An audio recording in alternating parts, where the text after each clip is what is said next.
یہ پیغمبر جو ہم وقتاً فوقتاً بھیجتے رہے ہیں، ان میں سے ہم نے بعض کو بعض پر فضیلت دی ہے۔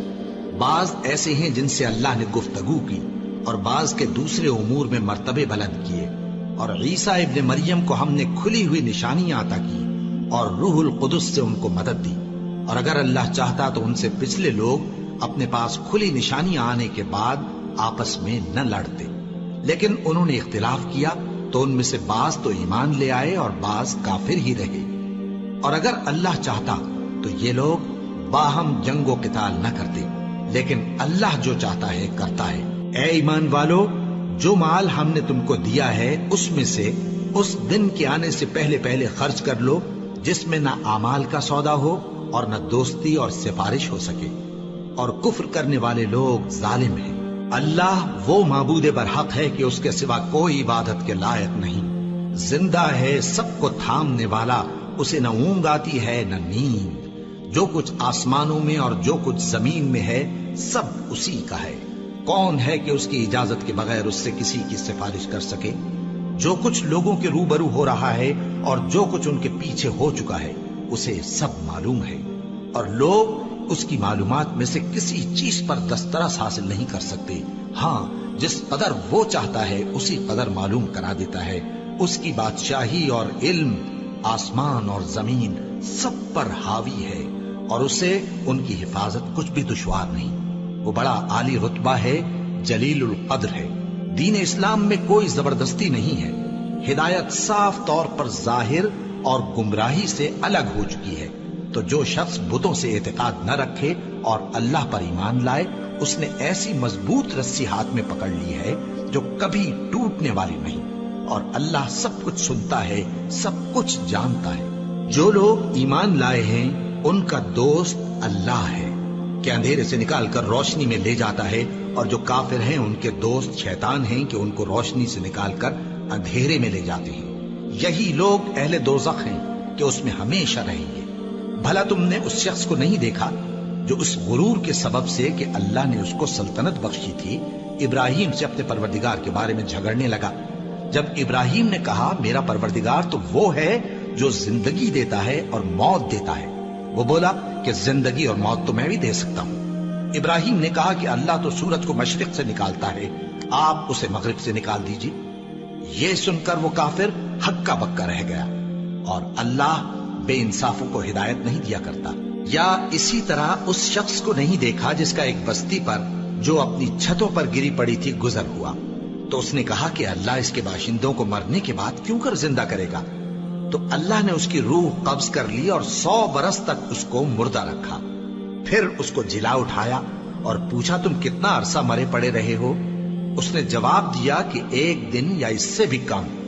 اللہ نے فرمایا نہیں، بلکہ 100 برس مرے رہے ہو، اور اپنے کھانے پینے کی چیزوں کو دیکھو کہ اتنی مدت میں مطلق سڑی بسی نہیں، اور اپنے گدھے کو بھی دیکھو جو مرا پڑا ہے۔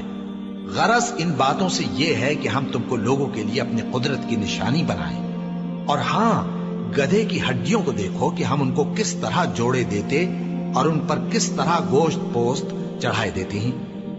جب یہ واقعات اس کے مشاہدے میں آئے تو بول اٹھا کہ میں یقین کرتا ہوں کہ اللہ ہر چیز پر قادر ہے۔ اور جب ابراہیم نے اللہ سے عرض کیا کہ اے پروردگار مجھے دکھا کہ تو مردوں کو کیوں کر زندہ کرے گا، اللہ نے فرمایا کیا تم نے اس بات کا یقین نہیں کیا؟ انہوں نے کہا کیوں نہیں، لیکن میں دیکھنا اس لیے چاہتا ہوں کہ میرا دل اطمینان کامل حاصل کر لے۔ فرمایا کہ 4 پرندے لے لو، پھر ان کو اپنے سے ہلا لو اور ان کے ٹکڑے ٹکڑے کر دو، پھر ان کا ایک ایک ٹکڑا ہر ایک پہاڑ پر رکھ دو، پھر ان کو بلاؤ تو وہ تمہارے پاس دوڑتے چلے آئیں گے، اور جان رکھو کہ اللہ غالب ہے، صاحب حکمت ہے۔ جو لوگ اپنا مال اللہ کی راہ میں خرچ کرتے ہیں ان کے مال کی مثال اس دانے کی سی ہے جس سے 7 بالیں اگیں اور ہر ایک بال میں 100 دانے ہوں، اور اللہ جس کے اجر کو چاہتا ہے اور زیادہ کرتا ہے، اور اللہ کشائش والا ہے، سب کچھ جاننے والا ہے۔ جو لوگ اپنا مال اللہ کے راستے میں صرف کرتے ہیں پھر اس کے بعد نہ اس خرچ کا کسی پر احسان رکھتے ہیں اور نہ کسی کو تکلیف دیتے ہیں، ان کا صلہ ان کے پروردگار کے پاس تیار ہے، اور قیامت کے روز نہ ان کو کچھ خوف ہوگا اور نہ وہ غمگین ہوں گے۔ جس خیرات کے دینے کے بعد لینے والے کو ایزا دی جائے اس سے تو نرم بات کہہ دینی اور درگزر کرنا بہتر ہے، اور اللہ بے نیاز ہے، بردبار ہے۔ مومنوں، اپنے صدقات و خیرات احسان رکھنے اور ایزا دینے سے اس شخص کی طرح برباد نہ کر دینا جو لوگوں کو دکھاوے کے لیے مال خرچ کرتا ہے اور اللہ اور روز آخر پر ایمان نہیں رکھتا، تو اس کے مال کی مثال اس چٹان کی سی ہے جس پر تھوڑی سی مٹی پڑی ہو اور اس پر زور کا مے برس کر اسے صاف کر ڈالے۔ اسی طرح یہ ریاکار لوگ اپنے اعمال کا کچھ بھی صلہ حاصل نہیں کر سکیں گے، اور اللہ ایسے ناشکروں کو ہدایت نہیں دیا کرتا۔ اور جو لوگ اللہ کی خوشنودی حاصل کرنے کے لیے اور خلوص نیت سے اپنا مال خرچ کرتے ہیں، ان کی مثال ایک باغ کی سی ہے جو اونچی جگہ پر واقع ہو، جب اس پر زور کا مے پڑے تو دگنا پھل لائے، پھر اگر مے نہ بھی پڑے تو خیر پھوار ہی سہی، اور اللہ تمہارے کاموں کو دیکھ رہا ہے۔ بھلا تم میں کوئی یہ چاہتا ہے کہ اس کا کھجوروں اور انگوروں کا باغ ہو جس میں نہریں بہ رہی ہوں اور اس میں اس کے لیے ہر قسم کے میوے موجود ہوں، اور اسے بڑھاپا آ پکڑے اور اس کے ننھے ننھے بچے بھی ہوں، تو ناگہاں اس باغ پر آگ کا بھرا ہوا بگولا چلے، پس وہ جل جائے۔ اس طرح اللہ تم سے اپنی آیتیں کھول کھول کر بیان فرماتا ہے تاکہ تم سوچو اور سمجھو۔ مومنو، جو پاکیزہ اور عمدہ مال تم کماتے ہو اور جو چیزیں ہم تمہارے لیے زمین سے نکالتے ہیں ان میں سے اللہ کی راہ میں بھی خرچ کرو، اور بری اور ناپاک چیزیں دینے کا قصد نہ کرنا کہ اگر وہ چیزیں تمہیں دی جائیں تو بجز اس کے کہ لیتے وقت آنکھیں بند کر لو، ان کو کبھی نہ لو، اور جان رکھو کہ اللہ بے نیاز ہے، خوبیوں والا ہے۔ شیطان تمہیں تنگ دستی کا خوف دلاتا اور بے حیائی کے کام کرنے کو کہتا ہے، اور اللہ تم سے اپنی بخشش اور رحمت کا وعدہ کرتا ہے، اور اللہ کشائش والا ہے، سب کچھ جاننے والا ہے۔ وہ جس کو چاہتا ہے دانائی بخشتا ہے، اور جس کو دانائی ملی بے شک اس کو بڑی نعمت ملی۔ اور نصیحت تو وہی لوگ قبول کرتے ہیں جو عقل مند ہیں، اور تم اللہ کی راہ میں جس طرح کا خرچ کرو یا کوئی نذر مانو، اللہ اس کو جانتا ہے، اور ظالموں کا کوئی مددگار نہ ہوگا۔ اگر تم خیرات ظاہر کر کے دو تو وہ بھی خوب ہے، اور اگر پوشیدہ دو اور دو بھی ضرورت مندوں کو تو یہ تمہارے لیے بہتر ہے، اور اس طرح کا دینا تمہارے گناہوں کو بھی دور کرے گا، اور اللہ کو تمہارے سب کاموں کی خبر ہے۔ اے نبی صلی اللہ علیہ وآلہ وسلم، تم ان لوگوں کی ہدایت کے ذمہ دار نہیں ہو، بلکہ اللہ ہی جس کو چاہتا ہے ہدایت بخشتا ہے۔ اور مومنو، تم جو مال خرچ کرو گے تو اس کا فائدہ تمہیں کو ہے، اور تم تو جو خرچ کرو گے اللہ کی خوشنودی کے لیے کرو گے، اور جو مال تم خرچ کرو گے وہ تمہیں پورا پورا دے دیا جائے گا اور تمہارا کچھ نقصان نہیں کیا جائے گا۔ اور ہاں، تم جو خرچ کرو گے تو ان حاجت مندوں کے لیے جو اللہ کی راہ میں رکے بیٹھے ہیں اور ملک میں کسی طرف جانے کی طاقت نہیں رکھتے اور مانگنے سے آر رکھتے ہیں، یہاں تک کہ نہ مانگنے کی وجہ سے ناواقف شخص ان کو تونگر خیال کرتا ہے، اور تم قیافے سے ان کو صاف پہچان لو کہ حاجت مند ہیں، اور شرم کے سبب لوگوں سے منہ پھوڑ کر اور لپٹ کر نہیں مانگ سکتے۔ اور تم جو مال خرچ کرو گے کچھ شک نہیں کہ اللہ اس کو جانتا ہے۔ جو لوگ اپنا مال رات اور دن اور پوشیدہ اور ظاہر اللہ کی راہ میں خرچ کرتے رہتے ہیں، ان کا صلہ ان کے پروردگار کے پاس ہے، اور ان کو قیامت کے دن نہ کسی طرح کا خوف ہوگا اور نہ غم۔ جو لوگ سود کھاتے ہیں وہ قبروں سے اس طرح حواس باختہ اٹھیں گے جیسے کسی کو جن نے لپٹ کر دیوانہ بنا دیا ہو، یہ اس لیے کہ وہ کہتے ہیں کہ سودا بیچنا بھی تو نفع کے لحاظ سے ویسا ہی ہے جیسے سود لینا، حالانکہ سودے کو اللہ نے حلال کیا ہے اور سود کو حرام۔ تو جس شخص کے پاس اللہ کی نصیحت پہنچی اور وہ سود لینے سے باز آ گیا تو جو پہلے ہو چکا وہ اس کا، اور قیامت میں اس کا معاملہ اللہ کے سپرد، اور جو پھر لینے لگا تو ایسے لوگ دوزخی ہیں کہ ہمیشہ دوزخ میں جلتے رہیں گے۔ اللہ سود کو نابود یعنی بے برکت کرتا اور خیرات کی برکت کو بڑھاتا ہے، اور اللہ کسی ناشکر گناہگار کو دوست نہیں رکھتا۔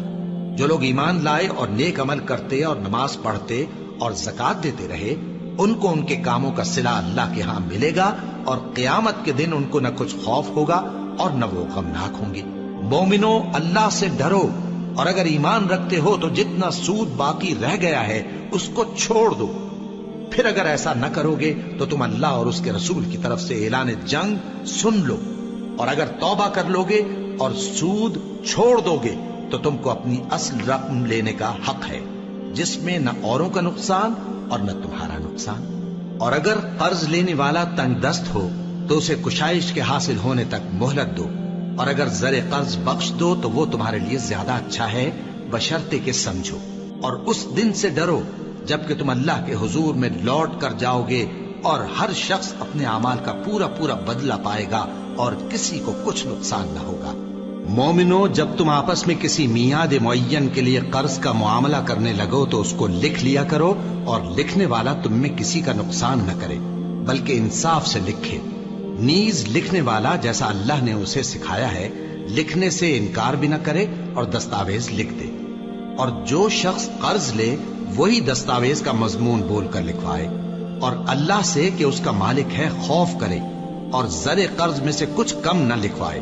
اور اگر قرض لینے والا کم عقل یا ضعیف ہو یا مضمون لکھوانے کی قابلیت نہ رکھتا ہو تو جو اس کا ولی ہو وہ انصاف کے ساتھ مضمون لکھوائے، اور اپنے میں سے 2 مردوں کو ایسے معاملے کے گواہ کر لیا کرو، اور اگر 2 مرد نہ ہوں تو 1 مرد اور 2 عورتیں جن کو تم گواہ پسند کرو کافی ہیں، کہ اگر ان میں سے ایک بھول جائے گی تو دوسری اسے یاد دلا دے گی۔ اور جب گواہ گواہی کے لیے طلب کیے جائیں تو انکار نہ کریں، اور قرض تھوڑا ہو یا بہت اس کی دستاویز کے لکھنے لکھانے میں سستی نہ کرنا۔ یہ بات اللہ کے نزدیک نہایت قرین انصاف ہے، اور شہادت کے لیے بھی یہ بہت درست طریقہ ہے۔ اس سے تم کو کسی طرح کا شک و شبہ بھی نہیں پڑے گا۔ ہاں، اگر سودا دست بدست ہو جو تم آپس میں لیتے دیتے ہو تو اگر ایسے معاملے کے دستاویز نہ لکھو تو تم پر کچھ گناہ نہیں۔ اور جب خرید و فروخت کیا کرو، مثلا زمین جائیداد کی، تو بھی گواہ کر لیا کرو، اور کاتب دستاویز اور گواہ معاملہ کرنے والوں کا کسی طرح کا نقصان نہ کریں۔ اگر تم لوگ ایسا کرو تو یہ تمہارے لیے گناہ کی بات ہے، اور اللہ سے ڈرو اور دیکھو کہ وہ تم کو کیسی مفید باتیں سکھاتا ہے، اور اللہ ہر چیز سے واقف ہے۔ اور اگر تم سفر پر ہو اور دستاویز لکھنے والا نہ مل سکے تو کوئی چیز رہن با قبضہ رکھ کر قرض لے لو، اور اگر تم میں سے کوئی دوسرے کو امین سمجھے یعنی رہن کے بغیر قرض دے دے تو امانت دار کو چاہیے کہ صاحب امانت کی امانت ادا کر دے، اور اللہ سے جو اس کا پروردگار ہے ڈرے، اور دیکھنا شہادت کو مت چھپانا، جو اس کو چھپائے گا وہ دل کا گناہگار ہوگا۔ اور اللہ تمہارے سب کاموں سے واقف ہے، جو کچھ آسمانوں میں اور جو کچھ زمین میں ہے سب اللہ ہی کا ہے۔ تم اپنے دلوں کی بات کو ظاہر کرو گے تو اور چھپاؤ گے تو اللہ تم سے اس کا حساب لے گا، پھر وہ جسے چاہے مغفرت کرے اور جسے چاہے عذاب دے، اور اللہ ہر چیز پر قادر ہے۔ رسول اللہ صلی اللہ علیہ وآلہ وسلم اس کتاب پر جو ان کے پروردگار کی طرف سے ان پر نازل ہوئی ایمان رکھتے ہیں، اور مومن بھی سب اللہ پر اور اس کے فرشتوں پر اور اس کے کتابوں پر اور اس کے پیغمبروں پر ایمان رکھتے ہیں، اور کہتے ہیں کہ ہم اس کے پیغمبروں سے کسی میں کچھ فرق نہیں کرتے، اور وہ اللہ سے عرض کرتے ہیں کہ ہم نے تیرا حکم سنا اور قبول کیا۔ اے پروردگار، ہم تیری بخشش مانگتے ہیں اور تیری ہی طرف لوٹ کر جانا ہے۔ اللہ کسی شخص کو اس کی طاقت سے زیادہ کا ذمہ دار نہیں بناتا۔ اچھے کام کرے گا تو اس کو ان کا فائدہ ملے گا، برے کرے گا تو اسے ان کا نقصان پہنچے گا۔ اے پروردگار، اگر ہم سے بھول یا چوک ہو گئی ہو تو ہم سے مواخذہ نہ کیجو۔ اے پروردگار، ہم پر ایسا بوجھ نہ ڈالیو جیسا تو نے ہم سے پہلے لوگوں پر ڈالا تھا۔ اے پروردگار، جتنا بوجھ اٹھانے کی ہم میں طاقت نہیں اتنا بوجھ ہم پر نہ رکھیو، اور اے پروردگار، ہمارے گناہوں سے درگزر کر اور ہمیں بخش دے اور ہم پر رحم فرما، تو ہی ہمارا مددگار ہے، سو ہم کو کافروں پر غالب کر۔ شروع اللہ کا نام لے کر جو بڑا مہربان نہایت رحم والا ہے۔ الف لام میم۔ اللہ جو معبود برحق ہے، اس کے سوا کوئی عبادت کے لائق نہیں، زندہ ہے، سب کو تھامنے والا۔ اس نے اے نبی تم پر سچی کتاب نازل کی جو پہلی آسمانی کتابوں کی تصدیق کرتی ہے، اور اسی نے تورات اور انجیل نازل کی تھی۔ یہ 2 کتابیں اس نے پہلے نازل کی تھیں لوگوں کی ہدایت کے لیے، اور پھر قرآن جو حق اور باطل کو الگ الگ کر دینے والا ہے نازل کیا۔ جو لوگ اللہ کی آیتوں کا انکار کرتے ہیں ان کو سخت عذاب ہوگا، اور اللہ زبردست ہے، بدلہ لینے والا ہے۔ اللہ ایسا خبیر و بصیر ہے کہ کوئی چیز اس سے پوشیدہ نہیں، نہ زمین میں اور نہ آسمان میں۔ وہی تو ہے جو ماں کے پیٹ میں جیسی چاہتا ہے تمہاری صورتیں بناتا ہے، اس غالب حکمت والے کے سوا کوئی عبادت کے لائق نہیں۔ اے پیغمبر، وہی تو ہے جس نے تم پر یہ کتاب نازل کی جس کی بعض آیتیں محکم ہیں اور وہی اصل کتاب ہے، اور بعض دوسری متشابہ ہیں۔ تو جن لوگوں کے دلوں میں کجی ہے وہ متشابہات کا اتباع کرتے ہیں تاکہ فتنہ برپا کریں اور مراد اصلی کا پتہ لگائیں، حالانکہ مراد اصلی اللہ کے سوا کوئی نہیں جانتا۔ اور جو لوگ علم میں گہری نظر رکھتے ہیں وہ یہ کہتے ہیں کہ ہم ان پر ایمان لائے، یہ سب آیات ہمارے پروردگار کی طرف سے ہیں، اور نصیحت تو عقل مند ہی قبول کرتے ہیں۔ اے پروردگار، جب تو نے ہمیں ہدایت بخشی ہے تو اس کے بعد ہمارے دلوں میں کجی نہ پیدا کر دیجو، اور ہمیں اپنے ہاتھ سے رحمت عطا فرما، تو بڑا عطا فرمانے والا ہے۔ اے پروردگار، تو اس روز جس کے آنے میں کچھ بھی شک نہیں سب لوگوں کو اپنے حضور میں جمع کر لے گا، بے شک اللہ خلاف وعدہ نہیں کرتا۔ جو لوگ کافر ہوئے اس دن نہ تو ان کا مال ہی اللہ کے عذاب سے ان کو بچا سکے گا اور نہ ان کی اولاد ہی کچھ کام آئے گی، اور یہ لوگ آتش جہنم کا ایندھن ہوں گے۔ ان کا حال بھی فرعونیوں اور ان سے پہلے لوگوں کا سا ہوگا جنہوں نے ہماری آیتوں کی تکذیب کی تھی، تو اللہ نے ان کو ان کے گناہوں کے سبب عذاب میں پکڑ لیا تھا، اور اللہ سخت عذاب کرنے والا ہے۔ اے پیغمبر، کافروں سے کہہ دو کہ تم دنیا میں بھی عنقریب مغلوب ہو جاؤ گے اور آخرت میں جہنم کی طرف اکٹھا کیے جاؤ گے، اور وہ بری جگہ ہے۔ تمہارے لیے دو گروہوں میں جو جنگ بدر کے دن آپس میں بھیڑ گئے قدرت الہی کی عظیم الشان نشانی تھی۔ ایک گروہ مسلمانوں کا تھا، وہ اللہ کی راہ میں لڑ رہا تھا، اور دوسرا گروہ کافروں کا تھا، وہ ان کو اپنی آنکھوں سے اپنے سے دگنا مشاہدہ کر رہا تھا۔ اور اللہ اپنی نصرت سے جس کو چاہتا ہے مدد دیتا ہے۔ جو اہل بصارت ہیں ان کے لیے اس واقعے میں بڑی عبرت ہے۔ لوگوں کو ان کی خواہشوں کی چیزیں یعنی عورتیں اور بیٹے اور سونے اور چاندی کے بڑے بڑے ڈھیر اور نشان لگے ہوئے گھوڑے اور مویشی اور کھیتی بڑی زینت دار معلوم ہوتی ہیں، مگر یہ سب دنیا ہی کی زندگی کے سامان ہیں، اور اللہ کے پاس بہت اچھا ٹھکانہ ہے۔ اے پیغمبر، ان سے کہو کہ بھلا میں تم کو ایسی چیز بتاؤں جو ان چیزوں سے کہیں اچھی ہو؟ سنو، جو لوگ پرہیزگار ہیں ان کے لیے اللہ کے ہاں باغات بہشت ہیں جن کے نیچے نہریں بہ رہی ہیں، ان میں وہ ہمیشہ رہیں گے، اور پاکیزہ بیویاں ہیں، اور سب سے بڑھ کر اللہ کی خوشنودی۔ اور اللہ اپنے سب بندوں کو دیکھ رہا ہے جو اللہ سے التجا کرتے ہیں کہ اے پروردگار، ہم ایمان لے آئے سو ہم کو ہمارے گناہ معاف فرما اور ہم کو دوزخ کے عذاب سے محفوظ رکھ۔ یہ وہ لوگ ہیں جو مشکلات میں صبر کرتے اور سچ بولتے اور عبادت میں لگے رہتے اور نیکی میں خرچ کرتے اور اوقات سحر میں گناہوں کی معافی مانگا کرتے ہیں۔ اللہ تو اس بات کی گواہی دیتا ہے کہ اس کے سوا کوئی معبود نہیں، اس حال میں کہ وہ انصاف کا حاکم ہے، اور فرشتے اور علم والے بھی گواہی دیتے ہیں کہ اس غالب حکمت والے کے سوا کوئی لائق عبادت نہیں۔ دین تو اللہ کے نزدیک اسلام ہی ہے، اور اہل کتاب نے جو اس دین سے اختلاف کیا تو علم حاصل ہونے کے بعد آپس کی ضد سے کیا، اور جو شخص اللہ کی آیتوں کو نہ مانے تو اللہ جلد حساب لینے والا ہے۔ اے پیغمبر، پس اگر یہ لوگ تم سے جھگڑنے لگیں تو کہنا کہ میں اور میرے پیرو تو اللہ کے فرمانبردار ہو چکے، اور اہل کتاب اور ان پڑھ لوگوں سے کہو کہ کیا تم بھی اللہ کے فرمانبردار بنتے اور اسلام لاتے ہو؟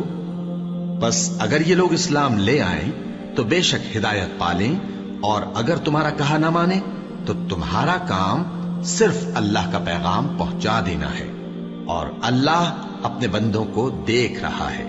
جو لوگ اللہ کی آیتوں کو نہیں مانتے اور انبیاء کو ناحق قتل کرتے رہے ہیں، اور جو انصاف کرنے کا حکم دیتے ہیں انہیں بھی مار ڈالتے ہیں، ان کو دکھ دینے والے عذاب کی خوشخبری سنا دو۔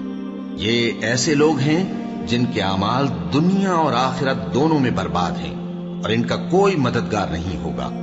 بھلا تم نے ان لوگوں کو نہیں دیکھا جن کو کتاب یعنی تورات سے حصہ دیا گیا اور وہ اس کتاب اللہ یعنی قرآن کی طرف بلائے جاتے ہیں تاکہ یہ ان کے تنازعات کا ان میں فیصلہ کر دے؟ تو ایک فریق ان میں سے پھر جاتا ہے اور منہ پھیر لیتا ہے، یہ اس لیے کہ یہ اس بات کے قائل ہیں کہ دوزخ کی آگ ہمیں چند روز کے سوا چھو ہی نہیں سکے گی، اور جو کچھ یہ دین کے بارے میں بہتان باندھتے رہے ہیں اس نے ان کو دھوکے میں ڈال رکھا ہے۔ تو اس وقت کیا حال ہوگا جب ہم ان کو جمع کریں گے، یعنی اس روز جس کے آنے میں کچھ بھی شک نہیں، اور ہر نفس اپنے اعمال کا پورا پورا بدلہ پائے گا اور ان پر ظلم نہیں کیا جائے گا۔ کہو کہ اے اللہ، اے بادشاہی کے مالک، تو جس کو چاہے بادشاہی بخشے اور جس سے چاہے بادشاہی چھین لے، اور جس کو چاہے عزت دے اور جسے چاہے ذلیل کرے۔ ہر طرح کی بھلائی تیرے ہی ہاتھ ہے اور بے شک تو ہر چیز پر قادر ہے۔ تو ہی رات کو دن میں داخل کرتا اور تو ہی دن کو رات میں داخل کرتا ہے، تو ہی بے جان سے جاندار پیدا کرتا ہے اور تو ہی جاندار سے بے جان پیدا کرتا ہے، اور تو ہی جس کو چاہتا ہے بے حساب رزق بخشتا ہے۔ مومنوں کو چاہیے کہ مومنوں کے سوا کافروں کو دوست نہ بنائے، اور جو ایسا کرے گا اس سے اللہ کا کچھ عہد نہیں۔ ہاں، اگر اس طریق سے تم ان کے شر سے بچاؤ کی صورت پیدا کرو تو مذائقہ نہیں، اور اللہ تم کو اپنے غضب سے ڈراتا ہے اور اللہ ہی کی طرف تم کو لوٹ کر جانا ہے۔ اے پیغمبر، لوگوں سے کہہ دو کہ کوئی بات تم اپنے دلوں میں مخفی رکھو یا اسے ظاہر کرو، اللہ اس کو جانتا ہے، اور جو کچھ آسمانوں میں اور جو کچھ زمین میں ہے اس کو سب کی خبر ہے، اور وہ ہر چیز پر قادر ہے۔ جس دن ہر شخص اپنی کی ہوئی نیکی کو موجود پالے گا اور اپنی برائی کو بھی دیکھ لے گا تو آرزو کرے گا کہ اے کاش اس میں اور اس برائی میں دور کی مسافت ہو جاتی، اور اللہ تم کو اپنے غضب سے ڈراتا ہے اور اللہ اپنے بندوں پر نہایت مہربان ہے۔ اے پیغمبر، لوگوں سے کہہ دو کہ اگر تم اللہ کو دوست رکھتے ہو تو میری پیروی کرو، اللہ بھی تمہیں دوست رکھے گا اور تمہارے گناہ معاف کر دے گا، اور اللہ بخشنے والا ہے، مہربان ہے۔ کہہ دو کہ اللہ اور اس کے رسول کا حکم مانو، پس اگر وہ نہ مانے تو اللہ بھی کافروں کو دوست نہیں رکھتا۔ اللہ نے آدم اور نوح اور خاندان ابراہیم اور خاندان عمران کو تمام جہان کے لوگوں میں سے منتخب فرمایا تھا، ان میں سے بعض کی اولاد تھے، اور اللہ سننے والا ہے، جاننے والا ہے۔ وہ وقت یاد کرنے کے لائق ہے جب عمران کی بیوی نے کہا کہ اے پروردگار، جو بچہ میرے پیٹ میں ہے میں اس کو تیری نظر کرتی ہوں، اسے دنیا کے کاموں سے آزاد رکھوں گی، تو اسے میری طرف سے قبول فرما، تو تو سننے والا ہے، جاننے والا ہے۔ پھر جب ان کے ہاں بچہ پیدا ہوا تو کہنے لگی کہ پروردگار، میرے تو لڑکی ہوئی ہے، جبکہ اللہ خوب جانتا تھا جو ان کے ہاں ولادت ہوئی تھی، اور نہ ہوتا لڑکا مانند اس لڑکی کے۔ اور کہنے لگی میں نے اس کا نام مریم رکھا ہے، اور میں اس کو اور اس کی اولاد کو شیطان مردود سے تیری پناہ میں دیتی ہوں۔ تو اس کے پروردگار نے اس کو پسندیدگی کے ساتھ قبول فرمایا اور اسے اچھی طرح پرورش کیا، اور زکریہ کو اس کا کفیل بنایا۔ زکریہ جب کبھی عبادت گاہ میں اس کے پاس جاتے تو اس کے پاس کھانا پاتے۔ یہ کیفیت دیکھ کر ایک دن مریم سے پوچھنے لگے کہ مریم، یہ کھانا تمہارے پاس کہاں سے آتا ہے؟ وہ بولی کہ اللہ کے ہاں سے آتا ہے، بے شک اللہ جسے چاہتا ہے بے حساب رزق دیتا ہے۔ اس وقت زکریا نے اپنے پروردگار کو پکارا، عرض کی کہ پروردگار، مجھے اپنی طرف سے اولاد صالح عطا فرما، تو بے شک دعا سننے والا ہے۔ چنانچہ وہ ابھی عبادت گاہ میں کھڑے نماز ہی پڑھ رہے تھے کہ فرشتوں نے آواز دی کہ زکریا، اللہ تمہیں یحییٰ کی بشارت دیتا ہے، جو کلمۃ اللہ یعنی عیسیٰ کی تصدیق کریں گے اور سردار ہوں گے اور عورتوں سے رغبت نہ رکھنے والے اور ایک پیغمبر یعنی نیکوکاروں میں ہوں گے۔ زکریا نے کہا، اے پروردگار، میرے ہاں لڑکا کیوں کر پیدا ہوگا کہ میں تو بڈھا ہو گیا ہوں اور میری بیوی بانجھ ہے؟ فرمایا اسی طرح اللہ جو چاہتا ہے کرتا ہے۔ زکریا نے کہا کہ پروردگار، میرے لیے کوئی نشانی مقرر فرما دے۔ فرمایا تمہاری نشانی یہ ہے کہ تم لوگوں سے 3 دن اشارے کے سوا بات نہ کر سکو گے، تو ان دنوں میں اپنے پروردگار کی کثرت سے یاد اور صبح و شام اس کی تسبیح کرنا۔ اور جب فرشتوں نے مریم سے کہا کہ مریم، اللہ نے تم کو برگزیدہ کیا ہے اور تمہیں پاک بنایا ہے اور دنیا جہان کی عورتوں میں سے تم کو منتخب کیا ہے، اے مریم اپنے پروردگار کی فرما برداری کرنا اور سجدہ کرنا اور رکوع کرنے والوں کے ساتھ رکوع کرنا۔ اے نبی، یہ باتیں اخبار غیب میں سے ہیں جو ہم تمہارے پاس بھیجتے ہیں۔ اور جب وہ لوگ اپنے قلم بطور قرعہ ڈال رہے تھے کہ مریم کا کفیل کون بنے، تو تم ان کے پاس نہیں تھے، اور نہ اس وقت ہی ان کے پاس تھے جب وہ آپس میں جھگڑ رہے تھے۔ وہ وقت بھی یاد کرنے کے لائق ہے جب فرشتوں نے مریم سے کہا کہ مریم، اللہ تم کو اپنی طرف سے ایک کلمے کی بشارت دیتا ہے جس کا نام مسیح اور مشہور عیسیٰ ابن مریم ہوگا، اور جو دنیا اور آخرت میں آبرو مند اور مقربین میں سے ہوگا، اور ماں کی گود میں اور بڑی عمر کا ہو کر دونوں حالتوں میں لوگوں سے یکساں گفتگو کرے گا اور نیکوکاروں میں ہوگا۔ مریم نے کہا کہ پروردگار، میرے ہاں بچہ کیوں کر ہوگا کہ کسی انسان نے مجھے ہاتھ تک تو لگایا نہیں؟ فرمایا کہ اللہ اسی طرح جو چاہتا ہے پیدا کرتا ہے، جب وہ کوئی کام کرنا چاہتا ہے تو ارشاد فرما دیتا ہے کہ ہو جا، تو وہ ہو جاتا ہے۔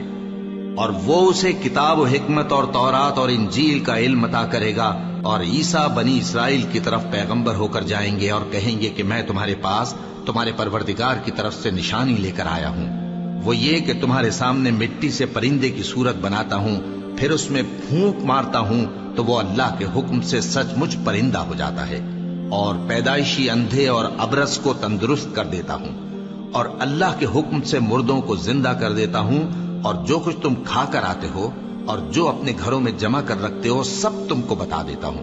اگر تم صاحب ایمان ہو تو ان باتوں میں تمہارے لیے نشانی ہے، اور مجھ سے پہلے جو تورات نازل ہوئی تھی اس کی تصدیق بھی کرتا ہوں، اور میں اس لیے بھی آیا ہوں کہ بعض چیزیں جو تم پر حرام تھیں ان کو تمہارے لیے حلال کر دوں، اور میں تو تمہارے پروردگار کی طرف سے نشانی لے کر آیا ہوں۔ تو اللہ سے ڈرو اور میرا کہا مانو، کچھ شک نہیں کہ اللہ ہی میرا اور تمہارا پروردگار ہے، تو اسی کی عبادت کرو، یہی سیدھا رستہ ہے۔ پھر جب عیسیٰ نے ان کی طرف سے انکار و نافرمانی ہی دیکھی تو کہنے لگے کہ کوئی ہے جو اللہ کا طرفدار اور میرا مددگار ہو؟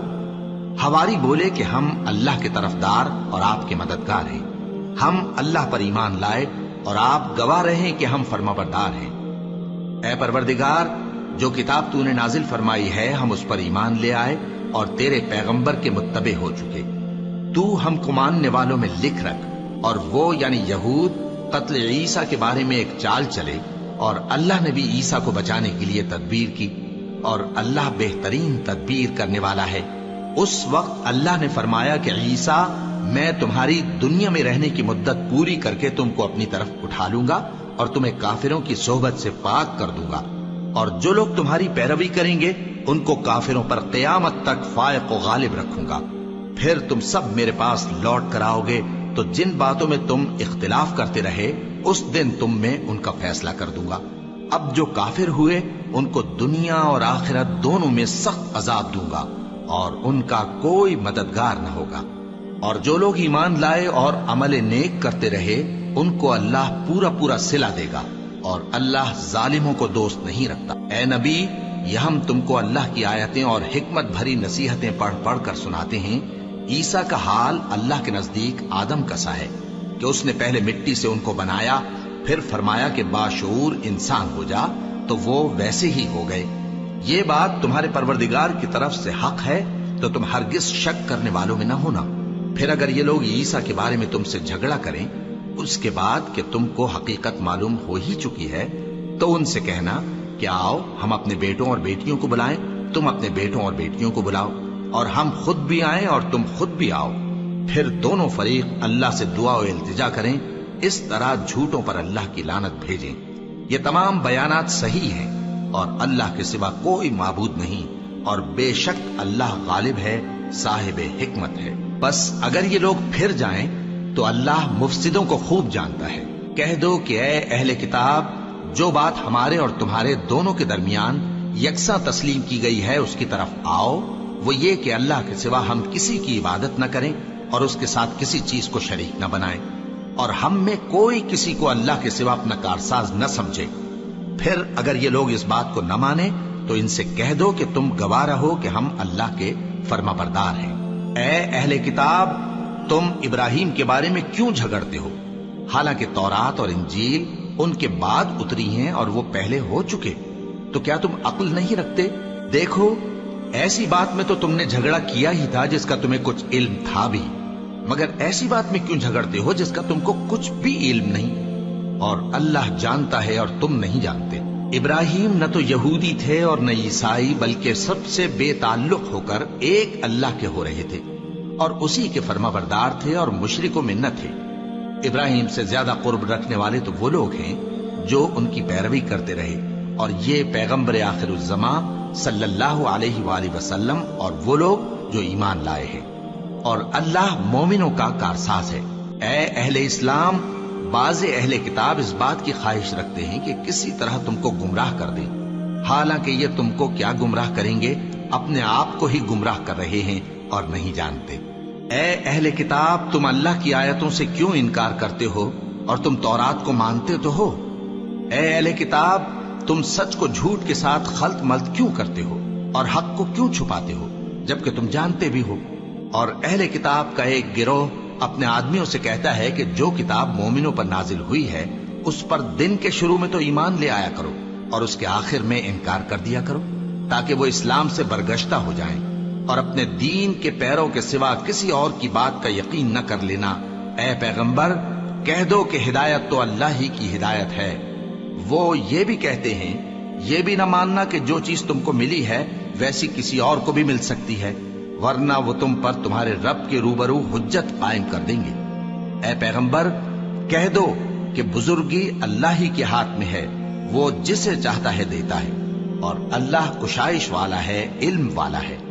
وہ اپنی رحمت سے جس کو چاہتا ہے خاص کر لیتا ہے، اور اللہ بڑے فضل کا مالک ہے۔ اور اہل کتاب میں سے کوئی تو ایسا ہے کہ اگر تم اس کے پاس دیناروں کا ڈھیر امانت رکھ دو تو تم کو فوراً واپس دے دے، اور کوئی اس طرح کا ہے کہ اگر اس کے پاس ایک دینار بھی امانت رکھو تو جب تک اس کے سر پر ہر وقت کھڑے نہ رہو تمہیں دے ہی نہیں، یہ اس لیے کہ وہ کہتے ہیں کہ امیوں کے بارے میں ہم سے مواخذہ نہیں ہوگا۔ یہ اللہ پر محض جھوٹ بولتے ہیں اور اس بات کو جانتے بھی ہیں۔ ہاں، کیوں نہیں، جو شخص اپنے اقرار کو پورا کرے اور پرہیزگار بنا رہے تو اللہ بھی پرہیزگاروں کو دوست رکھتا ہے۔ جو لوگ اللہ کے اقراروں اور اپنی قسموں کو بیچ ڈالتے ہیں اور ان کے عوض تھوڑی سی قیمت حاصل کرتے ہیں، ان کا آخرت میں کچھ حصہ نہیں۔ ان سے اللہ نہ تو کلام کرے گا اور نہ قیامت کے روز ان کی طرف دیکھے گا، اور نہ ان کو پاک کرے گا، اور ان کو دکھ دینے والا عذاب ہوگا۔ اور ان اہل کتاب میں بعض ایسے ہیں کہ کتاب یعنی تورات کو زبان مروڑ مروڑ کر پڑھتے ہیں تاکہ تم سمجھو کہ جو کچھ وہ پڑھتے ہیں کتاب میں سے ہے، حالانکہ وہ کتاب میں سے نہیں ہوتا، اور کہتے ہیں کہ وہ اللہ کی طرف سے نازل ہوا ہے، حالانکہ وہ اللہ کی طرف سے نہیں ہوتا، اور اللہ پر جھوٹ بولتے ہیں اور یہ بات جانتے بھی ہیں۔ کسی آدمی کو شایع نہیں کہ اللہ اسے کتاب اور حکومت اور نبوت عطا فرمائے، پھر وہ لوگوں سے کہے کہ اللہ کو چھوڑ کر میرے بندے ہو جاؤ، بلکہ اس کو یہ کہنا چاہیے کہ اے اہل کتاب، تم ربانی ہو جاؤ، کیونکہ تم کتاب کی تعلیم بھی دیتے ہو اور کیونکہ پڑھتے پڑھاتے رہتے ہو۔ اور اس کو یہ بھی نہیں کہنا چاہیے کہ تم فرشتوں اور پیغمبروں کو معبود بنا لو۔ بھلا جب تم مسلمان ہو چکے تو کیا وہ تمہیں کافر ہونے کو کہے گا؟ اور جب اللہ نے پیغمبروں سے عہد لیا کہ جب میں تم کو کتاب اور دانائی عطا کروں پھر تمہارے پاس کوئی پیغمبر آئے جو تمہاری کتاب کی تصدیق کرے تو تمہیں ضرور اس پر ایمان لانا ہوگا اور ضرور اس کی مدد کرنی ہوگی۔ اور عہد لینے کے بعد پوچھا کہ بھلا تم نے اقرار کیا اور اس اقرار پر میرا ذمہ لیا، یعنی مجھے ضامن ٹھہرایا؟ انہوں نے کہا ہاں، ہم نے اقرار کیا۔ فرمایا کہ تم اس عہد و پیمان کے گواہ رہو اور میں بھی تمہارے ساتھ گواہ ہوں۔ اب جو لوگ اس کے بعد پھر جائیں تو وہی بد کردار ہیں۔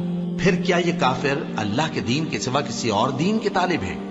حالانکہ سب اہل آسمان و زمین خوشی یا ناخوشی سے اللہ کے فرما بردار ہیں اور اسی کی طرف لوٹ کر جانے والے ہیں۔ کہو کہ ہم اللہ پر ایمان لائے اور جو کتاب ہم پر نازل ہوئی اور جو صحیف ابراہیم اور اسماعیل اور اسحاق اور یعقوب اور ان کی اولاد پر اترے، اور جو کتابیں موسیٰ اور عیسیٰ اور دوسرے انبیاء کو پروردگار کی طرف سے ملی، سب پر ایمان لائے۔ ہم ان پیغمبروں میں سے کسی میں کچھ فرق نہیں کرتے، اور ہم اسی اللہ کے فرما بردار ہیں۔ اور جو شخص اسلام کے سوا کسی اور دین کا طالب ہوگا وہ اس سے ہرگز قبول نہیں کیا جائے گا، اور ایسا شخص آخرت میں نقصان اٹھانے والوں میں ہوگا۔ اللہ ایسے لوگوں کو کیوں کر ہدایت دے جو ایمان لانے کے بعد کافر ہو گئے اور پہلے اس بات کی گواہی دے چکے کہ یہ پیغمبر برحق ہے اور ان کے پاس دلائل بھی آ گئے، اور اللہ بے انصافوں کو ہدایت نہیں دیتا۔ ان لوگوں کی سزا یہ ہے کہ ان پر اللہ کی اور فرشتوں کی اور انسانوں کی سب کی لعنت ہے، ہمیشہ اس لعنت میں گرفتار رہیں گے۔ ان سے نہ تو عذاب ہلکا کیا جائے گا اور نہ انہیں مہلت دی جائے گی۔ ہاں، جنہوں نے اس کے بعد توبہ کی اور اپنی حالت درست کر لی تو اللہ بخشنے والا مہربان ہے۔ جو لوگ ایمان لانے کے بعد کافر ہو گئے پھر کفر میں بڑھتے گئے، ایسوں کی توبہ ہرگز قبول نہیں ہوگی اور یہ لوگ گمراہ ہیں۔ جو لوگ کافر ہوئے اور کفر ہی کی حالت میں مر گئے، وہ اگر نجات حاصل کرنی چاہیں اور بدلے میں زمین بھر سونا دیں تو ہرگز قبول نہیں کیا جائے گا۔ ان لوگوں کو دکھ دینے والا عذاب ہوگا اور ان کا کوئی مددگار نہیں ہوگا۔